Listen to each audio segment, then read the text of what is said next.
यहाँ पर आपके लिए एक इंपॉर्टेंट इन्फॉर्मेशन है। अनअकैडमी की तरफ से बिल्कुल फ्री ऑफ कॉस्ट एक कैरियर क्विज अरेंज किया गया है, जहाँ पर आप पार्टिसिपेट करके अपने फ्यूचर को प्रिडिक्ट कर सकते हो। कुछ ऐसे कैरियर्स ऑप्शंस आपको एक्सप्लेन किए जाएंगे जो कि अनकन्वेंशनल है, यानी ऐसे इंडस्ट्रीज जिसके बारे में कभी आपने सोचा नहीं होगा कि ये भी आपका कैरियर हो सकता है।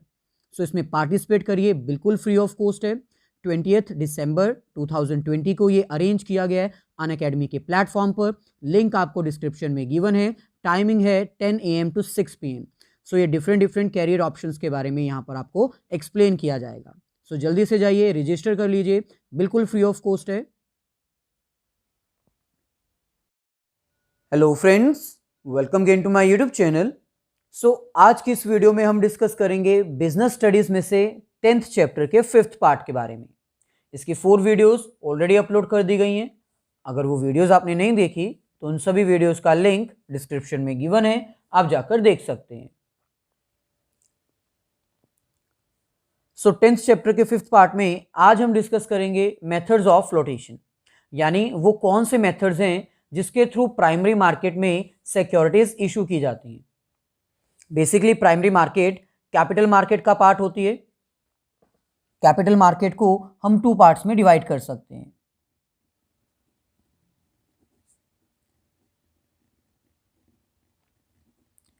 जिसमें फर्स्ट हमारे पास आता है प्राइमरी मार्केट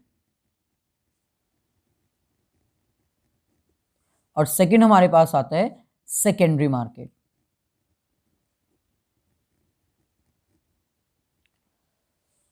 मनी मार्केट एक ऐसी मार्केट होती है जो कि शॉर्ट टर्म सिक्योरिटीज में डील करती है, और कैपिटल मार्केट एक ऐसी मार्केट होती है जो लॉन्ग टर्म सिक्योरिटीज में डील करती है। यानी अगर किसी भी बिजनेस को लॉन्ग टर्म फाइनेंशियल रिक्वायरमेंट की जरूरत होती है तो वो कैपिटल मार्केट के थ्रू फाइनेंस रेज कर सकता है। लेकिन कैपिटल मार्केट को हम 2 पार्ट्स में डिवाइड कर सकते हैं। फर्स्ट हमारे पास आएगा प्राइमरी मार्केट एंड सेकेंड हमारे पास आएगा सेकेंडरी मार्केट। प्राइमरी मार्केट वो मार्केट होती है जहां पर फर्स्ट टाइम सिक्योरिटीज इशू की जाती है, इसलिए हम इसको न्यू इशू मार्केट भी बोलते हैं।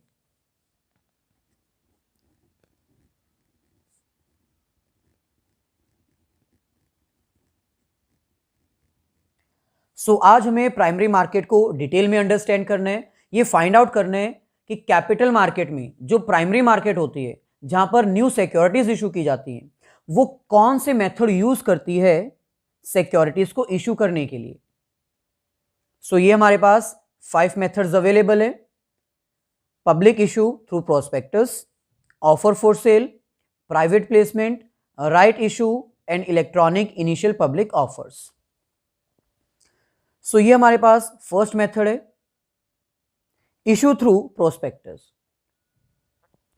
Issue through prospectus primary market का एक फर्स्ट मेथड है जिसमें कंपनीज न्यू सिक्योरिटीज को इशू करती है फाइनेंस रेज करने के लिए।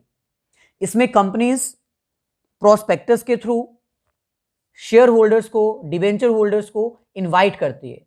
यानी जिस भी पर्सन ने कंपनी में इन्वेस्ट करना होगा उसको सबसे पहले प्रोस्पेक्टस के थ्रू सारी इंफॉर्मेशन रीड करनी होगी। अगर वो इंटरेस्टेड होगा तो वो अमाउंट इन्वेस्ट कर सकता है।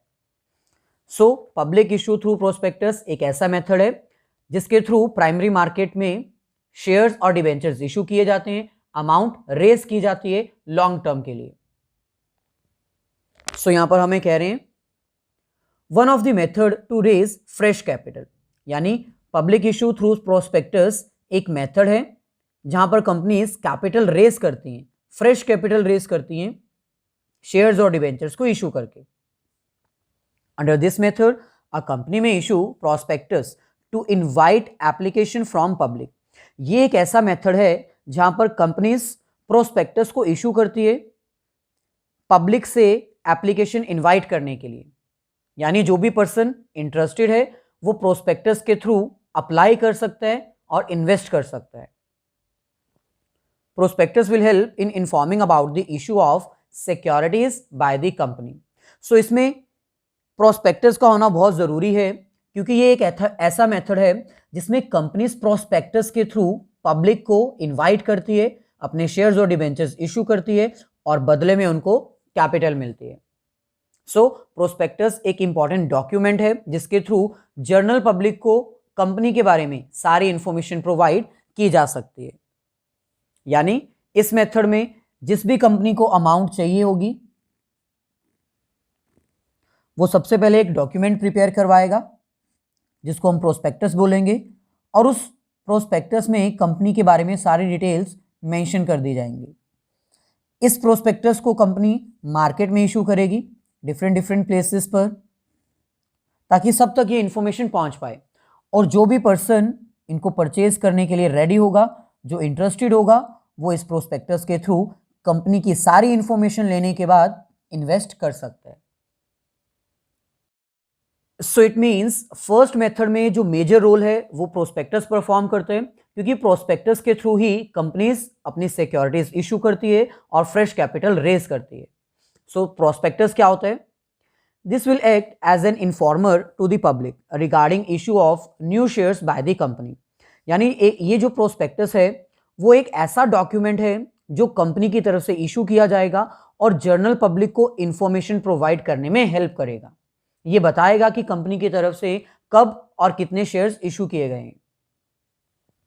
It includes all the details regarding company. ये एक ऐसा डॉक्यूमेंट होगा जिसमें कंपनी के बारे में सारी डिटेल मेंशन की जाएंगी, जैसे पास्ट फाइनेंशियल परफॉर्मेंस कंपनी की कैसे है, मतलब पहले कंपनी कैसे परफॉर्म कर रही थी, अब उसकी कंडीशन कैसे है, और फ्यूचर क्या एक्सपेक्टेशंस उनकी हैं, फ्यूचर उनका कैसा हो सकता है। सो this instrument will help the public to understand the financial requirements of the companies. So इसका मतलब ये एक ऐसा डॉक्यूमेंट है जिसके थ्रू पब्लिक कंपनी के बारे में सारी जानकारी ले सकती है, फाइनेंशियल इंफॉर्मेशन भी एक्वायर कर सकती है। सो लास्ट में अगर हमें कंक्लूड करना हो तो ये हमारे पास कंक्लूजन है कि इशू थ्रू प्रोस्पेक्टस कैसा मेथड है। सो यहां पर हमें कह रहे हैं issue through prospectus is called as initial public offer. Issue through prospectus को हम इनिशियल पब्लिक ऑफर भी बोलते हैं, क्योंकि ये एक ऐसा मेथड है जिसमें फर्स्ट टाइम कंपनीज अपने सिक्योरिटीज को इशू करती है, in which new shares are issued by the companies to raise finance for growth and expansion purpose. So issue through prospectus जो कि फर्स्ट मेथड है प्राइमरी मार्केट में शेयर्स और debentures को इशू करने का, उसको हम इनिशियल पब्लिक ऑफर भी बोलते हैं, क्योंकि इसमें कंपनीज फर्स्ट टाइम अपने शेयर्स इशू करती है, फाइनेंस रेज करती है और उस फाइनेंस को यूज करती है अपने ग्रोथ और एक्सपेंशन के लिए।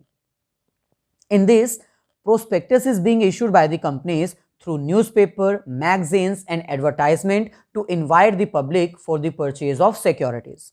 सो इशू थ्रू प्रोस्पेक्टस एक ऐसा मेथड है जिसमें कंपनीज अपने प्रोस्पेक्टस इशू करती है मार्केट में, न्यूज़पेपर के थ्रू, मैगजीन्स और एडवर्टाइजमेंट के थ्रू, ताकि इंफॉर्मेशन स्प्रेड की जा सके पब्लिक तक और जो भी पर्सन्स इंटरेस्टेड होंगे वो उनकी सिक्योरिटीज को परचेज कर पाए। So prospectus will include all the information regarding companies. So ऐसे सेकेंड मेथड हमारे पास आता है offer for sale. Offer for sale primary market में यूज किए जाने वाला एक सेकेंड मेथड है जिसके थ्रू सिक्योरिटीज मार्केट में इशू की जाती हैं, लेकिन इसको हम इनडायरेक्ट मेथड भी बोलते हैं, क्योंकि ये एक ऐसा मेथड है जिसमें कंपनीज डायरेक्टली पब्लिक को शेयर्स या डिबेंचर्स इशू नहीं करती।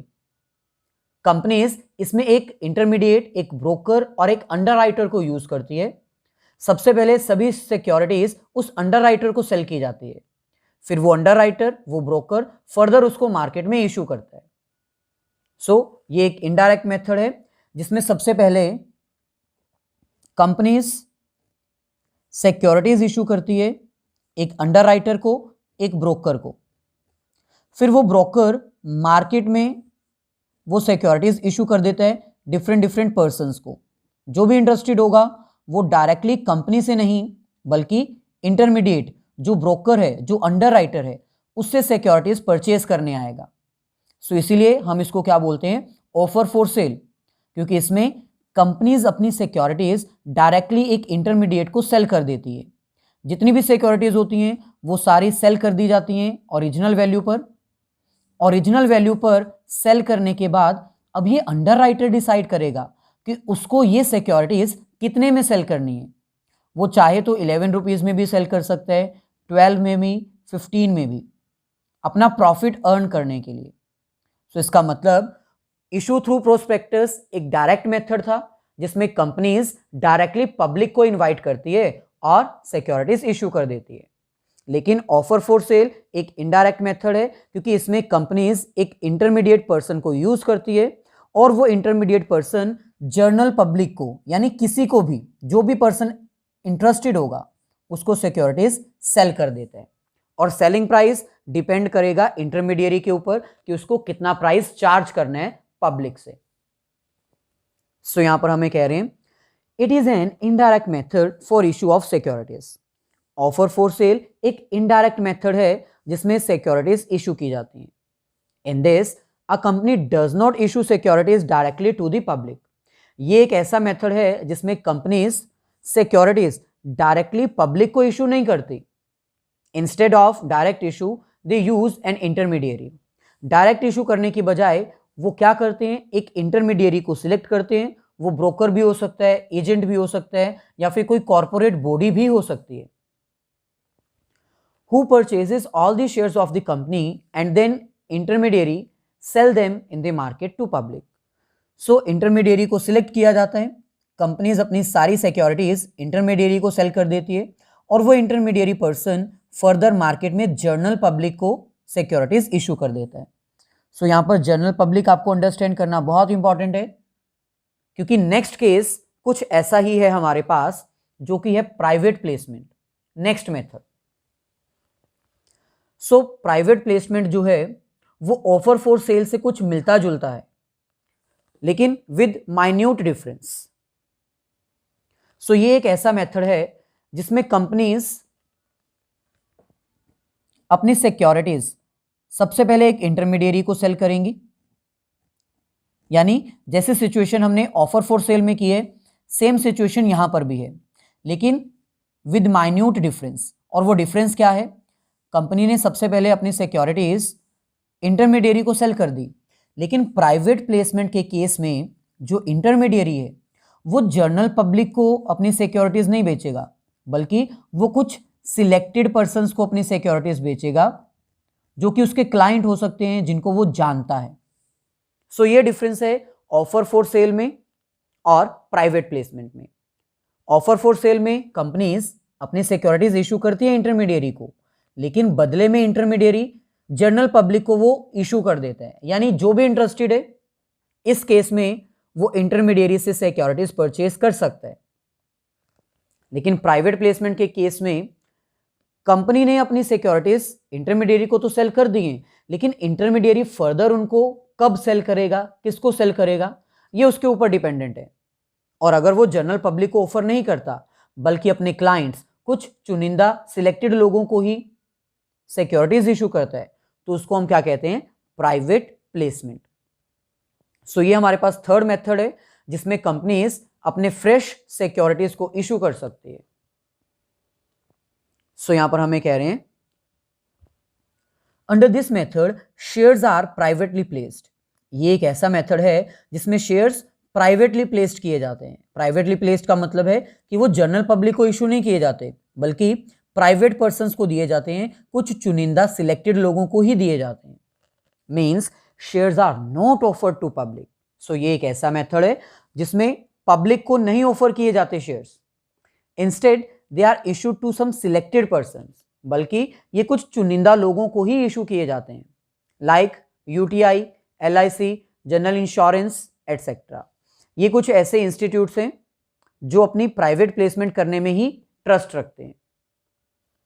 सो shares are issued with the help of intermediary along with prospectus. So ये एक ऐसा केस है जिसमें इंटरमीडिएरी को ही सेल किए जाते हैं सिक्योरिटीज, लेकिन इंटरमीडिएरी फर्दर उनको प्राइवेट प्लेस करता है। सो ऐसे ही फोर्थ मेथड हमारे पास आता है राइट इशू। सो इसको कंटिन्यू करने से पहले आपसे रिक्वेस्ट है कि अगर अब तक आपने वीडियो को लाइक नहीं किया है तो प्लीज़ इसको अभी लाइक कर दीजिए और हमारे सेपरेट चैनल इकोनॉमिक्स बाय जोली कोचिंग को सब्सक्राइब कर दीजिए अगर अब तक सब्सक्राइब नहीं किया है, क्योंकि इकोनॉमिक्स बाय जोली कोचिंग एक सेपरेट चैनल है जहां पर आपको इकोनॉमिक्स के सारे रिकॉर्डेड वीडियोस मिल जाएंगी with written notes. Indian economics, macro चाहे माइक्रो इकोनॉमिक्स हो, जो भी आपकी रिक्वायरमेंट है वो सारी वीडियोस आपको प्री लोडेड मिल जाएंगी with written notes. So link description में गिवन है, जाइए और जल्दी से चैनल को सब्सक्राइब कर दीजिए। सो नेक्स्ट मेथड हमारे पास आता है राइट इशू। राइट इशू एक प्राइमरी मार्केट का ही मेथड है, जिसमें यह कहा जाता है कि कंपनी को फर्स्ट ऑफ ऑल शेयर्स या डिबेंचर्स मार्केट में इशू करने से पहले अपने एग्जिस्टिंग शेयर होल्डर से परमिशन लेना जरूरी है। यानी अगर एक कंपनी मार्केट में न्यू शेयर्स इशू करने वाली है तो न्यू शेयर जनरल पब्लिक को ऑफर करने से पहले उनको अपने एग्जिस्टिंग शेयर होल्डर से बात करनी पड़ेगी, उनसे परमिशन लेनी होगी। अगर वो इंटरेस्टेड नहीं होते शेयर्स परचेज करने में, देन आप मार्केट में इशू कर सकते हो। फॉर एग्जाम्पल, अगर एक कंपनी 10,000 शेयर्स इशू करना चाहती है और इसके ऑलरेडी एग्जिस्टिंग शेयर्स हैं, मतलब कंपनी ने पहले भी शेयर्स इशू किए हुए हैं किसी को और ये उनके शेयर होल्डर्स हैं। सो अगर कंपनी मार्केट में न्यू इशू करना चाहती है, न्यू शेयर्स इशू करना चाहती है, तो ये इशू करने से पहले, मार्केट में इशू करने से पहले अपने एग्जिस्टिंग शेयर होल्डर से बात करेगी और पूछेगी क्या ये शेयर्स आप परचेज करना चाहते हो। अगर ये इंटरेस्टेड होंगे, परचेज कर लेंगे, तो कंपनी की रिक्वायरमेंट फुलफिल हो जाएगी। लेकिन अगर ये परचेज करने से मना कर देते हैं, देन कंपनी दूसरे पर्सन्स को, जो जनरल पब्लिक है, उनको भी ये शेयर्स इशू कर सकती है। सो इसको हम बोलते हैं राइट इशू। इसको हम राइट इशू इसलिए बोलते हैं क्योंकि ये राइट है उन एग्जिस्टिंग शेयर होल्डर्स का कि सबसे पहले कंपनी उनको पूछे कि क्या आपको शेयर्स चाहिए कि नहीं चाहिए। अगर एग्जिस्टिंग शेयर होल्डर्स मना कर देते हैं शेयर परचेज करने से, देन मार्केट में वो शेयर्स इशू किए जा सकते हैं। सो ये एग्जिस्टिंग शेयर होल्डर्स का क्या है, राइट है, उनका अधिकार है कि सबसे पहले उनको पूछा जाए, चाहे उन्होंने परचेज करने हैं चाहे नहीं करने, लेकिन सबसे पहले उनसे एक बार परमिशन ले लेनी चाहिए, देन मार्केट में इशू करने चाहिए। सो ये भी एक मेथड है जिसके through first time securities issue की जा सकती हैं। सो यहां पर हमें कह रहे हैं right issue means issue of new shares to already existing shareholders. Right issue का मतलब है कि जो ऑलरेडी एग्जिस्टिंग शेयर होल्डर्स है ना, उनको न्यू शेयर्स इशू करना। It represents the right of the old share holders. और ये क्या रिप्रेजेंट करता है, ये प्रेजेंट करता है कि ओल्ड शेयर होल्डर्स का ये राइट है कि सबसे पहले उनको ऑफर किए जाएं। It means first preference should be given to already existing shareholders. इसका मतलब फर्स्ट प्रेफरेंस किसको दी जाएगी, जो ऑलरेडी एग्जिस्टिंग शेयर होल्डर्स हैं। Each shareholder has the right to subscribe for the new shares, क्योंकि हर उस शेयर होल्डर के पास राइट है कि वो न्यू शेयर्स में भी परचेज कर पाए। और क्योंकि ये कंपलसरी है कंपनीज एक्ट 1956 के अकॉर्डिंग, इसलिए हर कंपनी को अपने शेयर्स इशू करने से पहले एग्जिस्टिंग शेयर होल्डर से परमिशन लेनी पड़ती है। सो राइट इशू के बाद लास्ट हमारे पास आता है इलेक्ट्रॉनिक इनिशियल पब्लिक ऑफर। सो जो फर्स्ट स्टेप हमने किया था, फर्स्ट मेथड किया था, ये सेम उसी तरह का मेथड है, लेकिन ये इलेक्ट्रॉनिक है और वो फिजिकल था। सो फर्स्ट मेथड में हमने अंडरस्टैंड किया था कि प्रोस्पेक्टस मार्केट में इशू किया जाता है एडवर्टाइजमेंट के थ्रू, न्यूज़पेपर या मैगजीन्स के थ्रू, और उन एडवर्टाइजमेंट्स को रीड करके अगर कोई पर्सन इंटरेस्टेड होता है तो वो कंपनी के शेयर्स परचेज कर लेगा, इन्वेस्ट कर देगा। लेकिन ये मेथड कौन सा है, इलेक्ट्रॉनिक, यानी इलेक्ट्रॉनिक वे में इनिशियल पब्लिक ऑफर करना, फर्स्ट टाइम शेयर्स मार्केट में इशू करना। सो इट मीन्स ये सेम फर्स्ट मेथड की तरह ही है, बस चेंज इतना है कि यहां पर इलेक्ट्रॉनिक वे के थ्रू आप इन्वेस्टमेंट रिसीव करोगे। सो यहां पर हमें कह रहे हैं electronic initial public offer is a new method. Electronic initial public offer जो है वो एक न्यू मेथड है in which new shares are issued through online system of stock exchange. ये एक ऐसा मेथड है जिसमें स्टॉक एक्सचेंज के ऑनलाइन सिस्टम को यूज किया जाता है कंपनीज के द्वारा अपने न्यू शेयर्स इशू करने के लिए। Under this method a company need to appoint a registered broker. अब क्योंकि ऑनलाइन सिस्टम है इसलिए इसमें आपको एक रजिस्टर्ड ब्रोकर अपॉइंट करना होगा। So this broker will accept the applications from the public who are interested. ये ब्रोकर हम क्यों अपॉइंट करेंगे? क्योंकि इसका काम ही क्या होगा, जो भी पर्सन इंटरेस्टेड है उसकी एप्लीकेशंस एक्सेप्ट करना। सो लास्ट में आपको नोट करें, company need to list their securities with the exchange. New shares must be listed with the exchange. So अगर कोई भी कंपनी इलेक्ट्रॉनिक वे यूज करना चाहती है स्टॉक एक्सचेंज का इनिशियल पब्लिक ऑफर करने के लिए, यानी फर्स्ट टाइम शेयर्स ऑफर करने के लिए, तो वो कंपनीज को अपने शेयर्स डिबेंचर्स रजिस्टर्ड करने होंगे उस स्टॉक एक्सचेंज में जिस स्टॉक एक्सचेंज का वो ऑनलाइन सिस्टम यूज करेंगे। सो ये थी हमारी आज की वीडियो, जिसमें हमने अंडरस्टैंड किया कि कैपिटल मार्केट में प्राइमरी मार्केट के 5 डिफरेंट मेथड्स हैं जिसके through new shares, new securities issue की जा सकती हैं और फाइनेंस रेज किया जा सकता है। अगर वीडियो अच्छी लगी है तो आई होप अब तक आपने लाइक कर दिया होगा और अपने सभी फ्रेंड्स के साथ इसको शेयर भी कर दिया होगा। अगर नहीं किया है तो कर दीजिए, ताकि कुछ बेनिफिट आपका हो जाए, आपके फ्रेंड्स का हो जाए और कुछ बेनिफिट मेरे को भी हो जाए।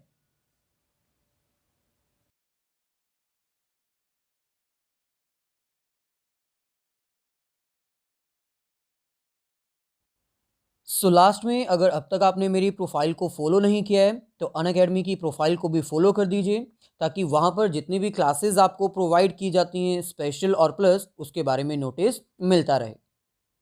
अनअकैडमी आपको लाइव क्लासेस प्रोवाइड करते हैं, वीकली क्विज कंडक्ट किए जाते हैं, सब्जेक्ट वाइज आपका सारा सिलेबस कवर किया जाता है। सो ऐप डाउनलोड कर लीजिए ताकि जितनी भी क्लासेस वहाँ पर कंडक्ट की जाती हैं उसके बारे में आपको पता चल जाए। सो 11th क्लास के प्लस सब्सक्रिप्शन आप परचेज कर सकते हो और एट दैट टाइम आप कोड यूज़ कर सकते हो जॉली10। आपके सामने सारे प्राइजेस अवेलेबल हैं, आप अपनी रिक्वायरमेंट के अकॉर्डिंग प्लान परचेज कर सकते हैं। सिमिलरली क्लास 12th के लिए भी ये डिफरेंट प्लान्स अवेलेबल हैं। फॉर प्लस सब्सक्रिप्शन आप कोड यूज़ कर लीजिएगा जॉली10, देन आपको 10% डिस्काउंट मिल जाएगा।